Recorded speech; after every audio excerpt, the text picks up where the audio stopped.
Today we're out by the Limelight Hydrangea, and you can see it had a bunch of vertical growth this year. They've got some long blooms and long stems on them. The great part about panicle hydrangeas is that they grow on new wood. What does that mean? What new wood means is that next year we can go ahead and cut this and we don't have to worry about it not blooming next year. It will actually bloom on those terminal ends of where it's at. So we'll go and grow brand new growth, a new branch, and it'll bloom off that new branch. So we can take these back and cut them back. Now, I'm 5'8", and this is taller than me. So this is a nice, tall, big shrub. We don't want to cut it all the way back to 18 inches. We could do that and mound it back up. But I literally love the structure of this one, and it's right next to our building. So I want to leave it and have some structure. But I can cut some of these all the way back. So I'm going to cut it back to about 3.5 foot tall. I'm going to cut and keep those support structures.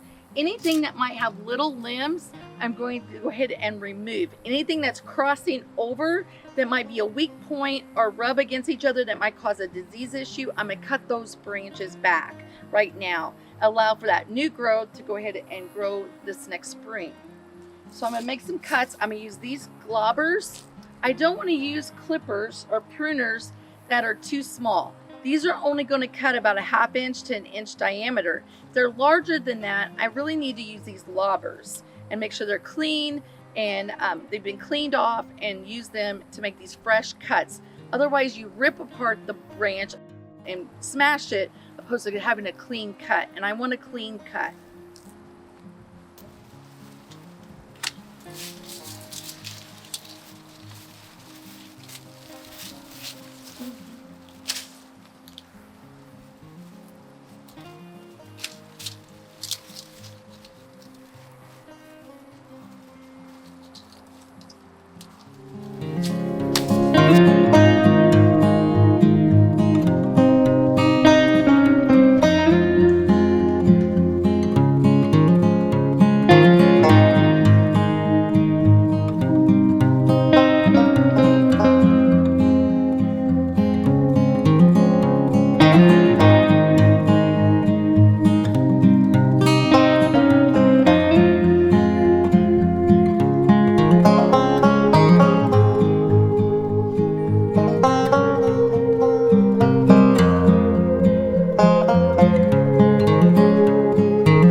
Okay, as you can see, I've cut back this one. It looks like I've pretty well decimated it for the year, but this will allow us now. I've cut out any of the dead limbs or limbs that were crossing over. That could be a issue for diseases, or a point that could have insect pressure because of them crossing over each other. The other thing is I took away one of the limbs that kept growing and hitting into this pole. That can also cause an entry wound, that could cause a disease that could be detrimental to the plant itself. So now this is a great one. It's cut back, it's ready to have all that new growth. It's got a nice structure to it. Now that this one is actually going to produce a better high quality bloom, opposed to these smaller blooms that were coming off the weak branches that couldn't hold the full size of the bloom heads. This one will start blooming out and budding out this spring. If there's any other issues, something might have died or one of these limb branches might be dead yet, it can be then cut out come spring. But now this is going to give it a nice base to establish this hydrangea for next year's growth. For more questions or information about hydrangeas and their care, please visit the University of Illinois Extension website or call your local extension office.